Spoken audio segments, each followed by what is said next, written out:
तो जय जगन्नाथ आध्यात्मिक जिज्ञासा ग्रुप को प्रश्न थिला गृहस्थ हेइथाउ बा साधु हेइथाउ से ठीक भाबरे कोन कले जाई श्रेष्ठ हेबो उत्तर हेउची गृहस्थ हेइथाउ बा साधु हेइथाउ से ठीक भाबरे निजर कर्तव्य कर्म पालन कले जाई कि से श्रेष्ठ हेइ परिबो। चारि वर्ण रहिछि ब्राह्मण क्षत्रिय वैश्य शूद्र प्रत्येक जाति पई चारि आश्रम ब्रह्मचारी गृहस्थ वानप्रस्थ सन्यास से गृहस्थ आश्रम रे रहिथाउ बा सन्यास आश्रम रे रहिथाउ बा वानप्रस्थ आश्रम रे रहिथाउ बा ब्रह्मचारी आश्रम रे रहिथाउ जो आश्रम रे रहिथाउ सेई आश्रम रो कर्तव्य को ठीक हिसाब रे पालन कले जाई कि से श्रेष्ठ हबो। मु सन्यास आश्रम रे रहिथिबी देखला बेलकु सन्यास आश्रम रो कर्तव्य को पालन करनुथिबी गृहस्थ आश्रम रे रहिथिबी गृहस्थ आश्रम रो कर्तव्य पालन करनुथिबी आउ ब्रह्मचारी आश्रम रे थिबी आउ वानप्रस्थ आश्रम रे थिबी किंतु से आश्रम गुडिकर कर्तव्य पालन करनुथिबी त मु श्रेष्ठ केमिति हेबी। माने सेई आश्रम गुडिकर जिए जिए आम ठारू जाहा जाहा पाइबा था सेई गुडिक तांकु जाईकिरी देले जाईकी ताकु कर्तव्य कर्म कुहा जिवो सेई कर्तव्य कर्म पालन कले जाईकिरी आमे श्रेष्ठ होबा।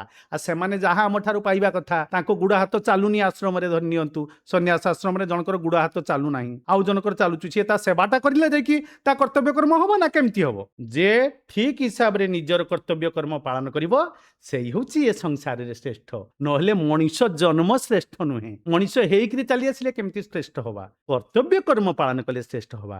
कर्तव्य कर्म पालन करने को टिके गुरु भगवान के सहारा नहीं पड़ो ना एमती कर्तव्य कर्म पालन करने संभव हो पारे कारण आम अकर्तव्य पड़जा से कहीं आम अधिकार रक्षा करूना चिंता आसीज चिंता आसवा मात्र के आम अकर्तव्य पड़जा अकर्तव्य हो माने आमको भगवत मार्ग मिल पार ना। पुणी आज आध्यात्मिक जिज्ञासा को प्रश्न आम कर्तव्य कर्म पालन करुचे कि ना ठीक भाव में आम जाना किपरि उत्तर रखु। जय जगन्नाथ।